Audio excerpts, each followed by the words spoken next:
Welcome to the Dom Sub Devotion Podcast. Every episode of Dom Sub Devotion shares the lessons learned from our experience of love, devotion, and desire inside of our 24/7 Dom Sub marriage. We found that dominance and submission is more than just a kink. For us, it's been a path to deep intimacy and desire that lasts over the long term. We share our experience through this podcast to be the example that we didn't have when we started down this path, and to help you find your way to a dynamic that works in your real life. You can learn more about us and our courses and offerings in the show notes and at infinitedevotion.com. Thank you for listening. Hello and welcome back to Dom Sub Devotion. My name is Andrew, and on Dom Sub Devotion, I teach about the things that I've learned in 7 years inside of a 24/7 dominant submissive dynamic with my wife. She and I have been married now for almost 15 years. We brought this into our relationship and into our dynamic after about 10 years together. We'd been married for 8 years, and I brought this to her and said, I think this is what we need. This is what I want in our relationship.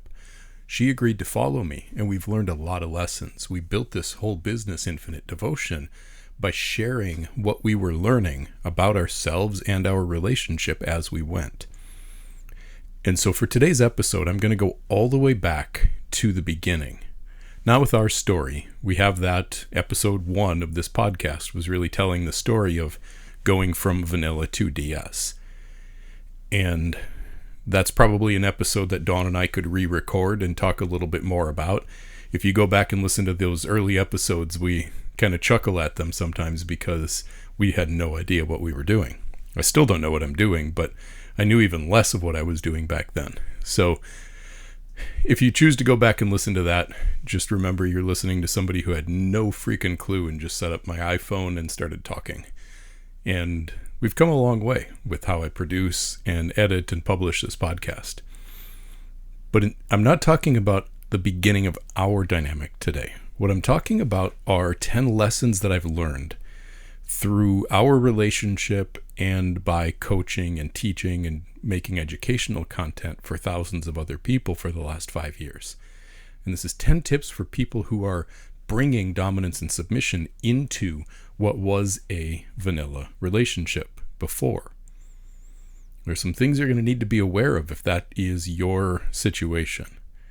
And a lot of people find us because that's their situation. So I want to share some of these tips with you about how to make it successful, how to make it work. What are the things that you might not be thinking of that are going to make the difference between whether this works out for you or not? And also, if you aren't brand new to DS, but you are in a relationship where you have a DS dynamic and you are either wanting something more out of that dynamic, or there's something that just isn't quite clicking, this episode's for you too, because you might find or see where your weak spot is, where the weak link is in your dynamic with some of these tips. So let's dive in. I'm going to talk about 10 of these different tips, and each one of them comes at this from a little bit different way. And before I dig in too far here, if you find this episode valuable, please give us a 5-star review on Apple Podcasts or on Spotify. If you don't already, follow us on YouTube. And you can leave comments on the YouTube videos. All of these things help this content reach a wider audience. It's a tiny little thing you can do that is massively valuable and helpful for us. So if you can take the time to do that, it would mean a lot. The first tip is that in any dominant submissive dynamic, when you're introducing this into a relationship, there's going to be one person who's going to be more open, who's going to maybe be the one who brought the idea. That was me in our relationship.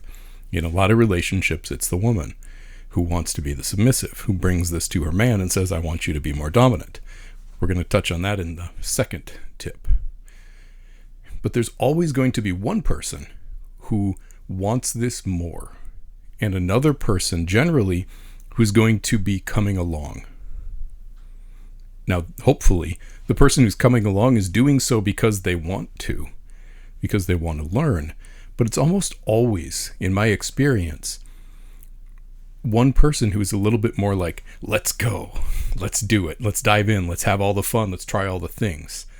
And then the other person is like, whoa, whoa, whoa, whoa, whoa, whoa, whoa. One step at a time here. This is a lot. It's going really fast. Am I not good enough? See, that's the thing that you've got to be aware of. Impatience on the part of the person who wants this, and fear of not being good enough on the part of the person who's coming along. The person who wanted this dynamic in the relationship is going to need to let go of the expectations and comparisons and the fantasies. This is the key. The dominant submissive dynamic that you fantasized about, or the one that you watched porn about, or the one that you read about in your smutty romance novels, or wherever it is that you've been satiating this curiosity and this desire before bringing it into your real life relationship, that is a fantasy. When you are doing this in a real life relationship, you cannot try to force your partner into mimicking your fantasy. You might be able to go a little bit there, but remember that other person generally is going to be coming along with a little bit of maybe naivety. That was the case in our relationship. Dawn really had no idea. I had to teach her what all of this stuff meant. You've heard me say this before, but she didn't even know what it meant when you called someone vanilla. That's how vanilla she was. So I've had to teach her a lot of this. And coming into it, I was like 20 years of fantasizing about this in silent. All the way back to being a teenager. So for me to expect her to be moving at my pace is just absolutely insane. She doesn't even know what she's doing. So if you're the person who is the more open or the more experienced, whether that experience is in reality or in fantasy, you're going to need to pump the brakes, because now you're not dealing with a fantasy. You're not dealing with porn. You're not dealing with a romance novel where everything is perfect. You're dealing with another flawed human being. And your neediness is your flaw. Right? The other person, the one who's moving slowly, isn't the problem. Blaming each other won't get you anywhere. The person who's moving slowly isn't the problem, but if you don't approach this well, you will certainly make them feel as though they're the problem. And that isn't going to get you anywhere in terms of having a healthy, loving dynamic that can grow and actually be real. The reality of these relationships is better than the fantasy because it's real. But the fantasy has to be let go of. So the person who is the more open, experienced, the one who desired this in the relationship, is going to need to let go on their side of expectations and comparisons and fantasies and pressure. But on the other side, if you are the one who's coming along, who's said, okay, you want this, you need this, you like this, I want to do that with you. One of the things you're going to have to learn to let go of is feeling like you're the problem, or like you're not good enough, or like you're not doing it right. Feeling pressured, feeling fear, feeling like you have to do this to please your partner or they're going to leave you. All of that's going to keep you stuck in your head, and it's going to keep you performing rather than experiencing. So this is a challenge for the one who is led into this. It's tough. It's tough on both sides, because you have your partner is probably like, come on, let's go. And you are probably sitting there like, I don't even know where we're going or if I really want to, but I'm open, I'm curious. So there is a lot of surrendering on both sides of this to the reality of the human being there in front of you. When you do this in real life, especially inside of a loving relationship, you are going to have to face down the fact that your fantasies and your fears are the things that are getting in the way. Be with the human being right there. And then you can actually have it be real for both of you.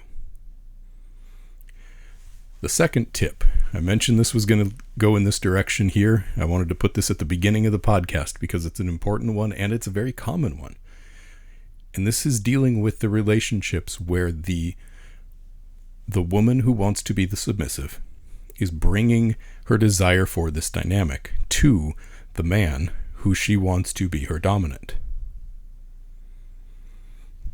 So this is, first of all, by and large and by far the most common way that this gets introduced into relationships, into existing vanilla relationships. I would say in 5 years of doing this work, 80 to 90% of couples that I've worked with who are trying to integrate these dom-sub dynamics into their relationship are doing so because the woman was the one who introduced it. And she said, I want to be submissive and I want you to be my dominant. And that poses a special challenge. If we come back to this first tip, right? The first thing where I'm talking about the person who is leading or introducing this dynamic has to let go of their fantasies and their expectations. A submissive cannot lead your way into following. You can't lead your leader into leading you. So there's always going to be an inflection point in this particular relationship dynamic where the partner who desires to be the submissive has introduced the dynamic to the person who they want to be their dominant. Where the submissive partner is going to have to drop their expectations of the way that your dominant is going to dom you. Because you have to submit to the human being that's there, not to your fantasy, not to your romance novel, not to your porn. Again, back to that first tip, the one who's coming along is generally going to be, they're going to have a lot to learn about themselves, about what these relationship dynamics are, about who they are and what they really want, and it's going to take some time. So to expect them to be the perfect dom of your dreams on day one, or even on month one, or in year one, is asking the impossible. You're going to need to be able, as the submissive here, you're going to need to be able to submit to the man and to the dominant that he is, not the one that you wish he was.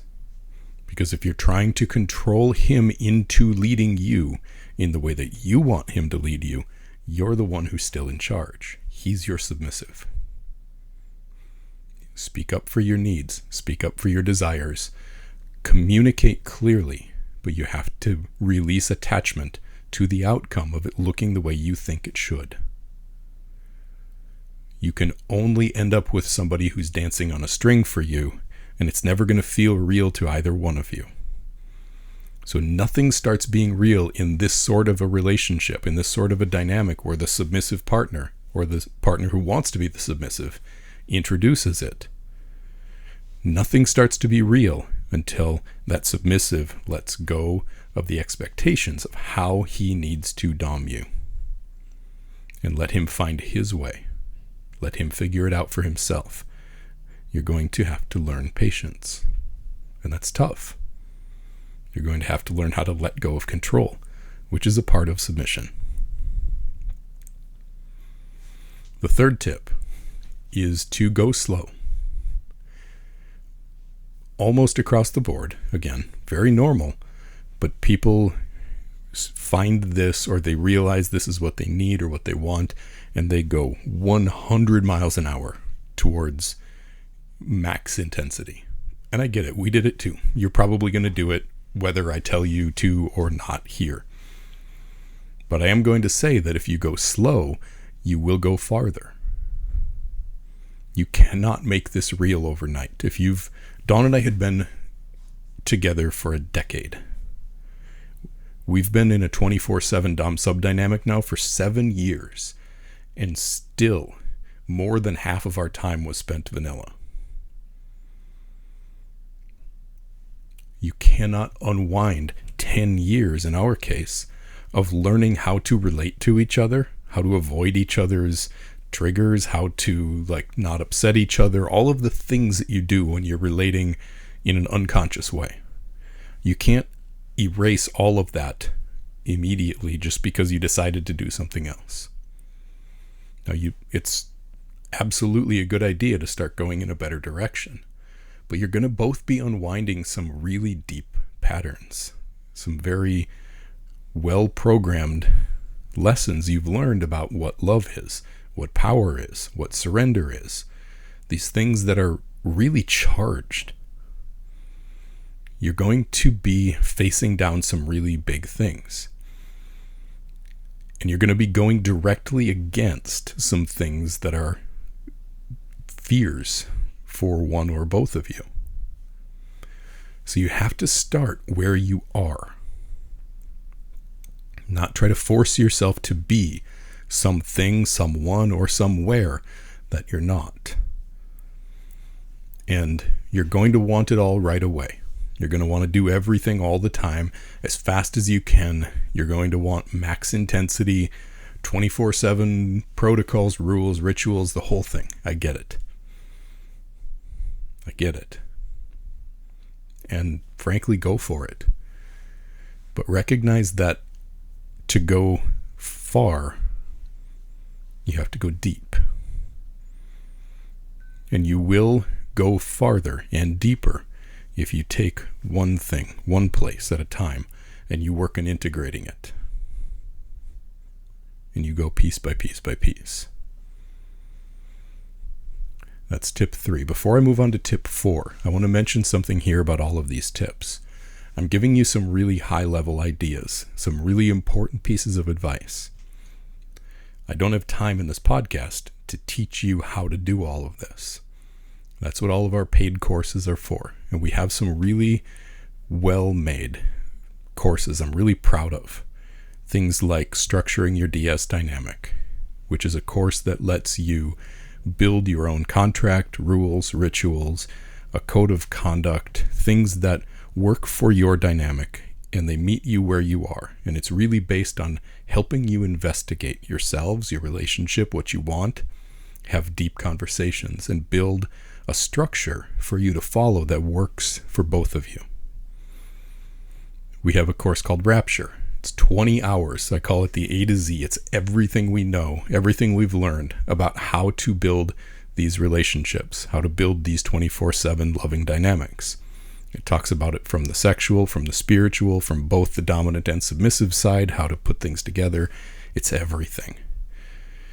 We have a course called Becoming a Dominant Man, which teaches you as a man how to step into your power and how to build a sense of inner dominance, confidence, strength. We have a bunch of these, and they're done as self-study courses. So you can learn these, you can take these and do them on your own time. You can do them at your own pace. And it helps to show you how to do the kinds of things I'm talking about here today. So check the show notes if you're interested in any of these courses. And please reach out via our website or by a comment, direct message, email. Let us know if you have questions about the courses. Always happy to help. The 4th tip, when you get started in a new dynamic, have time set aside from the dynamic to be human. This is probably the most important ritual that you can build into a new dynamic. To ritualize the time that you spend each week where you sit down together, not as Dom and Sub, but as man and woman, and discuss how the dynamic is going for you. How is it working? What's working for you? What's not? And it's important to set the dynamic aside for these conversations. If you're the Dom, don't expect her to communicate submissively here. If you're the submissive, don't expect him to Dom you.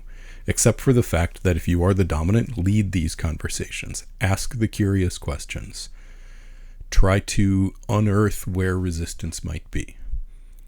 Use it as an opportunity to learn what's working, what's not. Do we know why the things aren't working? Where do we want more? Where have we maybe bitten off more than we can chew? Having these periods of time, and I really encourage you to do them every week, where you sit down, you have conversations, you go deep with each other. It does two things. One, it keeps the lines of communication open. And two, it helps you actually stay in the dynamic better throughout the week. When you know you're going to have time to debrief, rather than needing to like constantly push pause on everything to talk about this and talk about that, you can bring all of these things into this conversation. And when you know that's going to happen, it helps to alleviate some fear of not being heard, especially on the submissive side. So this is a valuable tip, and it's one of the most important ones that we did when we got started in this. Now, I've heard some people, and I don't remember, if anyone remembers where this is from, please leave me a note, but this concept of porch time. I read about this years ago when I was learning about how to make this work in our marriage. The idea of essentially some sort of a ritual or a rule or something where either person can push pause. And in this example, they use the words porch time, because they would, if something was not working for one person or the other, if they needed to just step outside of it for a minute and have a talk, they had a rule that either person could call for porch time. It was almost like a safe word for the relationship. They would go out on the porch and talk about whatever needed to be talked about, work through it, and then step back in.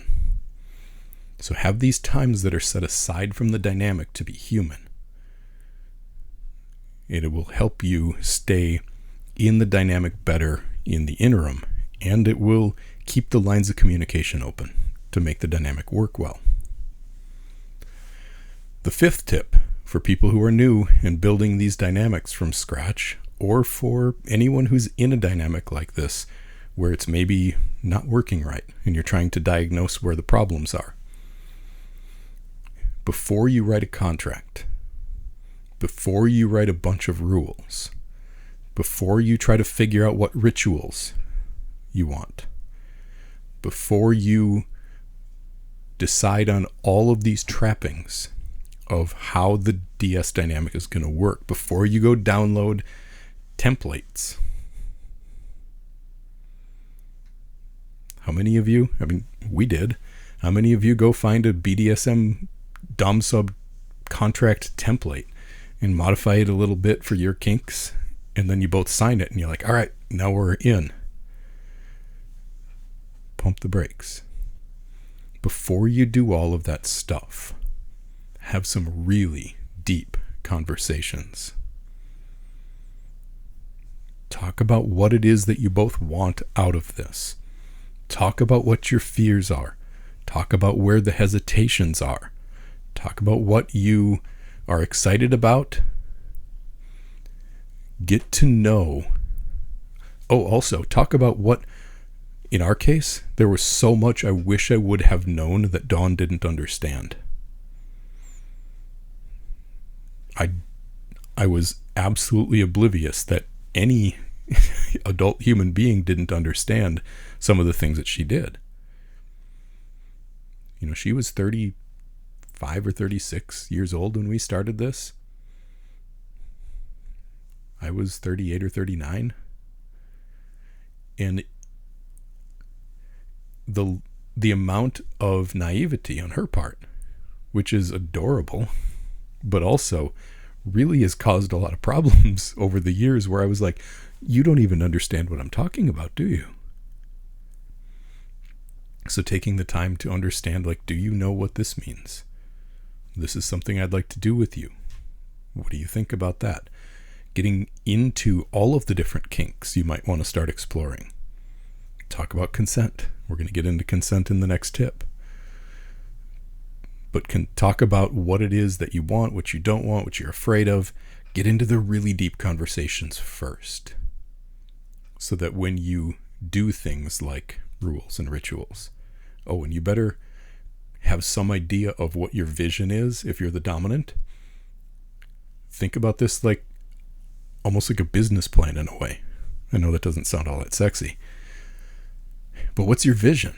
Like, what is it that you want to do this for? What's the point? Figure out what the point is. What's the whole purpose? Why do you even want this? If your rules and your rituals and all of that stuff isn't based on some kind of a why, it's going to burn out.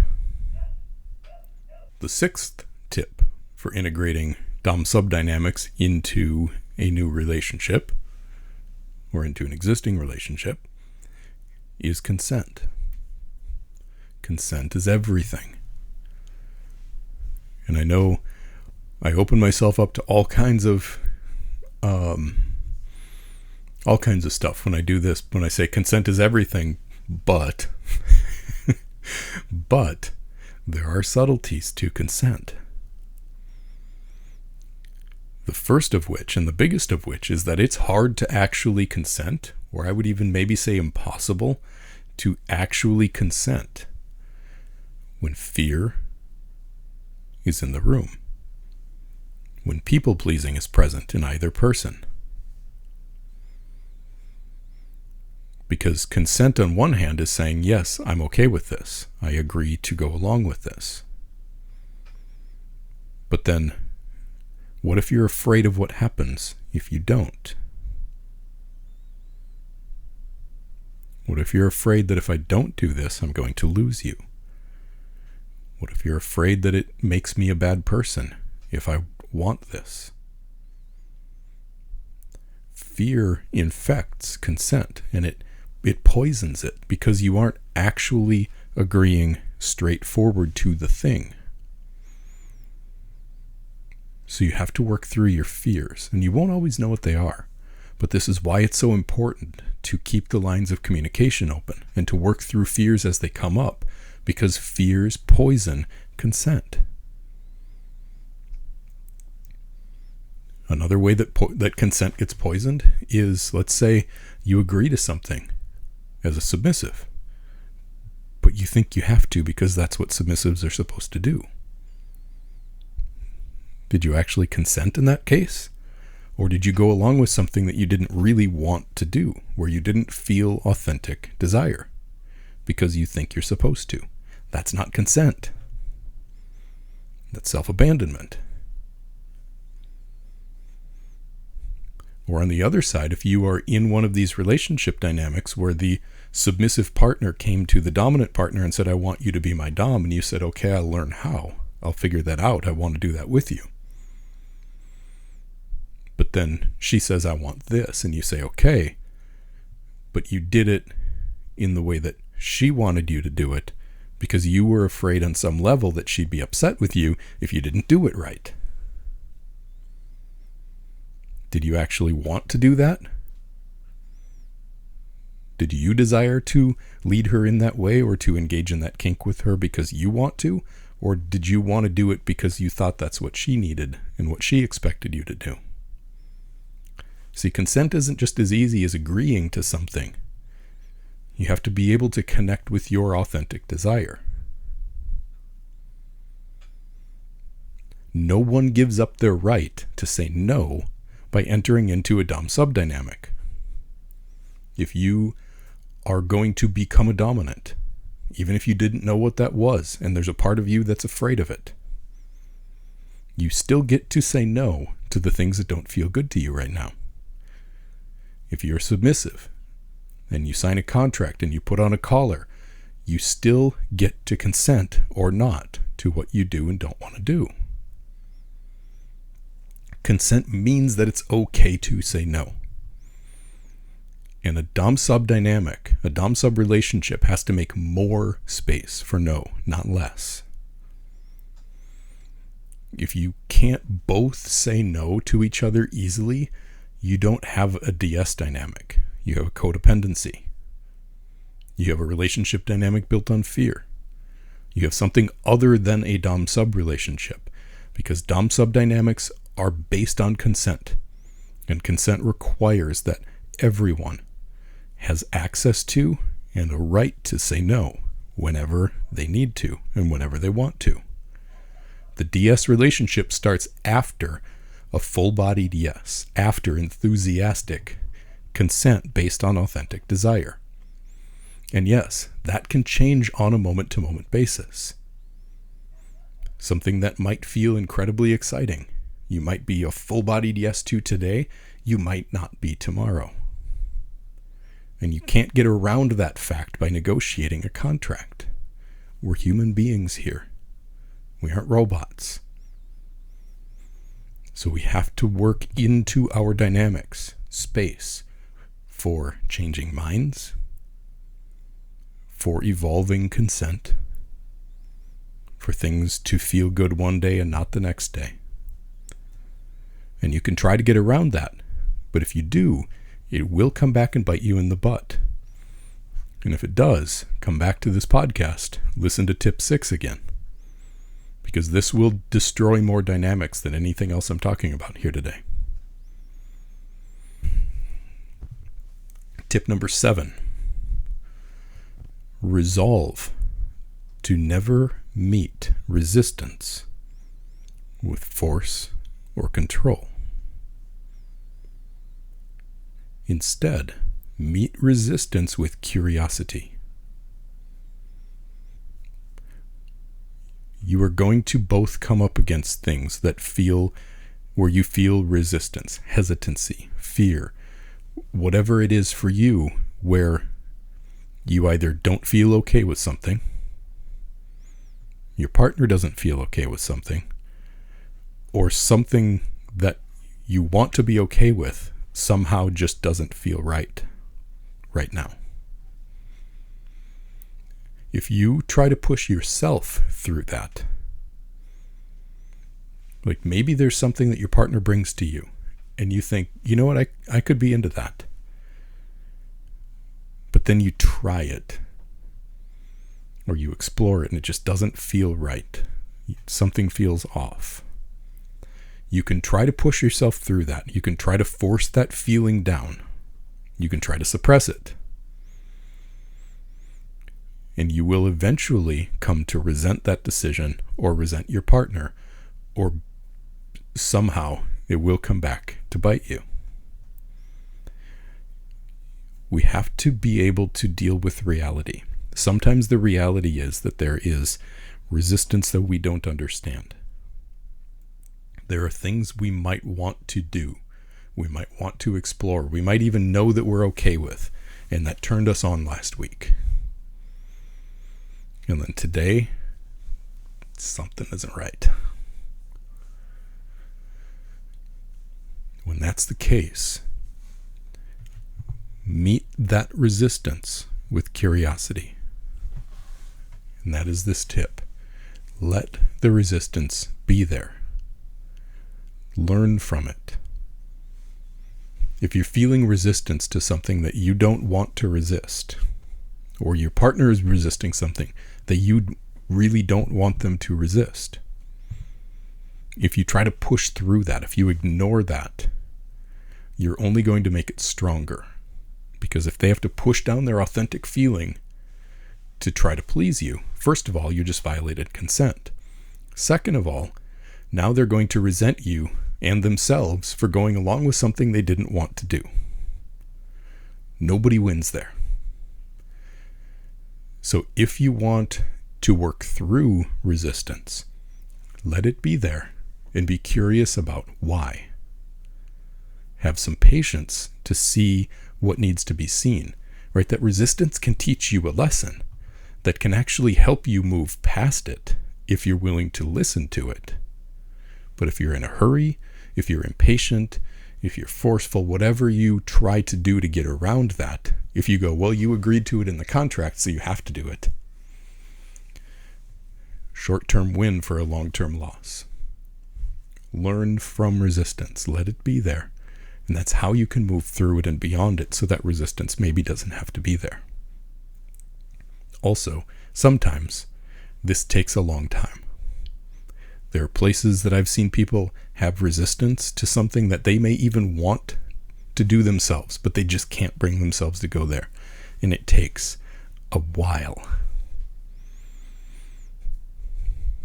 Just let it. Just let it.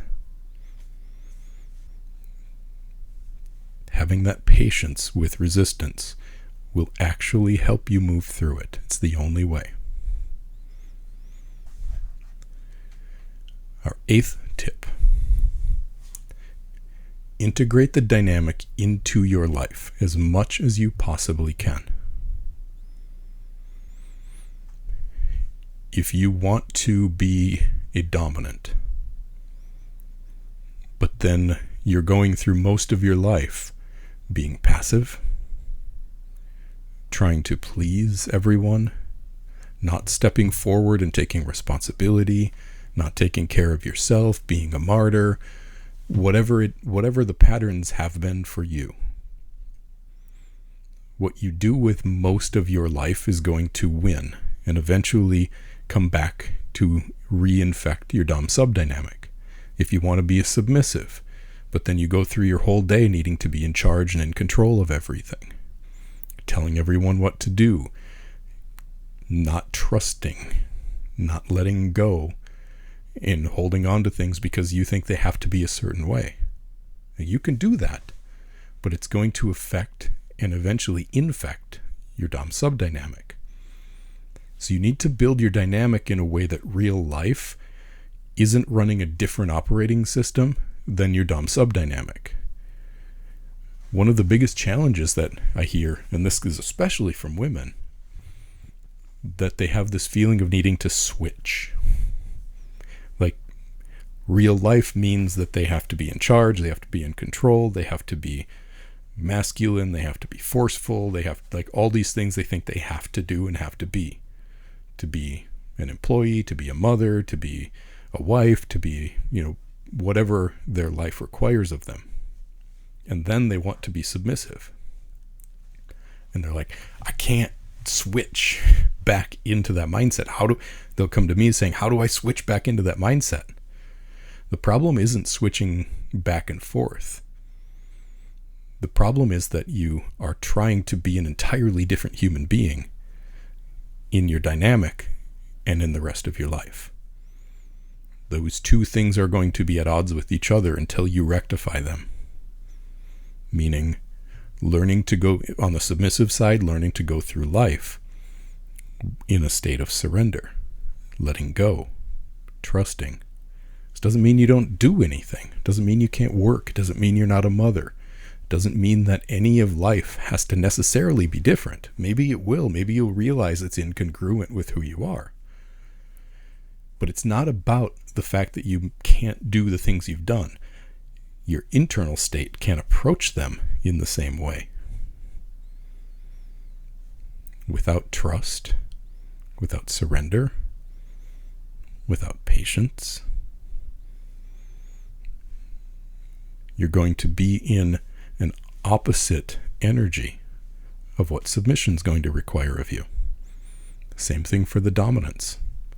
If you are going through life trying to please everyone, putting yourself at the bottom of the list, not taking care of yourself,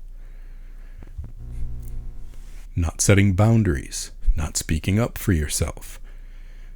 If you're going through your whole life this way, and then you're trying to step into a dominant role inside of your dynamic when maybe you've set aside a little bit of time every day where you're going to do dynamic stuff, it's going to feel pretty hard. So this is about being the person rather than doing the stuff. Because then you don't have to be switching out of one thing into another. But you can let life operate the same way as the dynamic operates in your internal state. And then it gets to be a lot smoother. Tip number 9.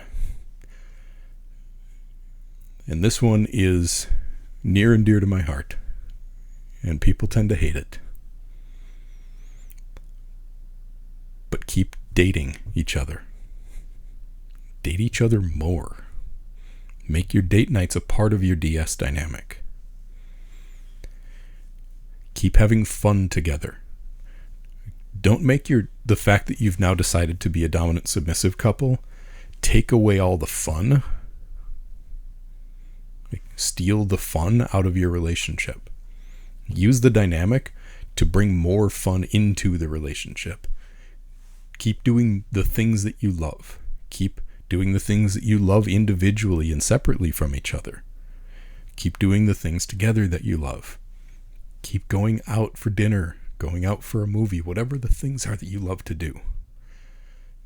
Dominance and submission doesn't replace being a real couple. It gets to add to it. It gets to add excitement. Because now you're not just husband and wife going out for dinner. You're a dominant taking his submissive out to dinner. And maybe you have ways of bringing the dynamic into the date. Maybe it's a collar or a special piece of jewelry. Maybe you get one of those Love Ents toys that Dawn and I love to play with. And you have a little discreet fun in public or in the car. Let the date nights be a playground for the dynamic. If you have kids, get a babysitter. Or trade off with another couple who has kids also, where you can watch their kids one week and they watch yours the next, and you go out every other week, just the two of you alone on a date.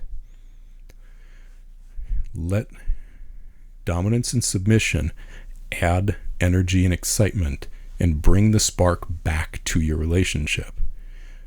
If this is something that you try to do only after the kids go to bed, or after all of the other real life stuff is done at the end of the day, and you're relegating it just to little periods of time and not prioritizing it as a part of life, it's gonna fall by the wayside.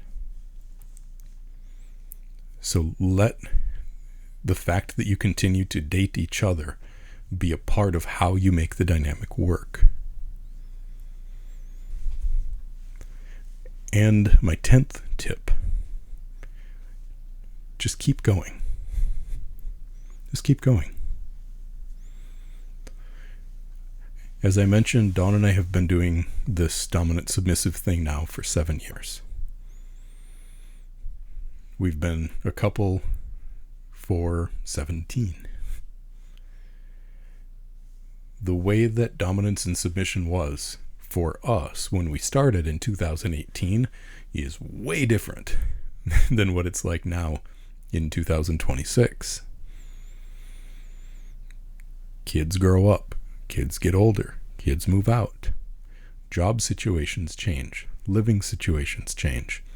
Life will keep giving you ways to bring this dynamic deeper if you let it. If you are committed to this and you do it consistently and you stick with it over time, the dynamic will become a part of how your relationship grows. Also, as a part of this, work with the realities of your life. This is one of the big frustrations that people come to me with. They say, how do we do this? We have little kids, we have jobs, we have this, we have that, we have all this stuff that seems like it gets in the way. Work with it. Don't try to work against life. I remember one of the things that I realized very early on, back to one of my early tips here, right? I had all the fantasies. And one of the fantasies was, well, now that she's my submissive, it's going to look like this. I'm going to be like this. I'm going to be more confident, more dominant. She's going to just soften right into submission. Nope. Once you enter into this dynamic, you are still the same fucking people you were the day before you entered into it. Nothing changes just by becoming a dominant, or just by becoming a submissive, or just by putting a collar on, or just by signing a contract. You're still the same person. So the real dynamic starts when you have to figure out, how do we do this? How do we make time for each other? Hey, guess what? Most of the challenges you're going to face in a dom-sub dynamic are the challenges that you were avoiding in your vanilla relationship? How do we make time for each other? How do we keep intimacy and excitement and sexuality alive when we're busy and when we're tired? You're not going to change those realities overnight, but your life is going to evolve. So keep going. Stick with it. Let yourself find, well, let's say it this way. The excitement that you feel at the beginning of a Dom-Sub dynamic probably feels a lot like the excitement of a new relationship. And that's something that some people don't get to experience ever again. When we're inside of a long-term marriage we're committed to and we're not going anywhere, that feeling of a new relationship seems like it's gone. Like that was something that is a part of the past now. And then you find this, and it feels like everything's new again. So let that excitement power you through the challenges. Work with the realities. Find ways to make it exciting with what life has for you, rather than trying to figure out how to get around it. Like, how do we do this when we're so busy with kids and jobs? Well, you still have kids and jobs. So figure out a way to work with that, rather than wishing that it was different. It'll be different soon. Jobs are going to change. Kids are going to grow up. Life and responsibilities are going to evolve. And if you are still there, working at making this dynamic as good as you can make it, then as life evolves, if you continue to show up for each other and you let your dynamic evolve with life, you will eventually be in an entirely different world. And that's worth waiting for. It's worth working for. And before I go, I want to add an 11th one here that isn't in my notes. But this was a mantra that Dawn and I took on a couple years into our dynamic. We still use it sometimes. And this is, how good can this get? I'd like you to really consider adopting a mantra like this for your dynamic. How good can this get is like an antidote to, am I good enough? Or am I living up to expectations? Or am I fucking it all up? If you both adopt the mindset that you want to see how good this can get, then every challenge, everything that isn't working right, is an opportunity to come together, to look at your challenges from a perspective of being side by side and looking ahead at them and saying, how good can this relationship get given the circumstances that we are going into? When you adopt that mindset and you do it together, it's an entirely different perspective on the challenges that you face and on the things that you are going to need to work through. If you are both committed to making the relationship and the dynamic as good as it can possibly be, then you can approach all of those challenges from the framework of, what do I need to do so that this can be as good as it can possibly be? So look at a mantra, something like, how good can this get, as a way to work through stuff together and to find the best possible outcome you can with whatever circumstances life throws at you. So before I go, again, take a look in the show notes here. If any of these tips ring a bell for you, our different courses, paid offerings, coaching and mentorship, all of the different ways that we work with people can help you work through your own specific challenges with a lot more depth and detail on how to go forward. If you have questions about any of those, please reach out to us. And thank you for listening. Thank you for watching, and we'll see you next week.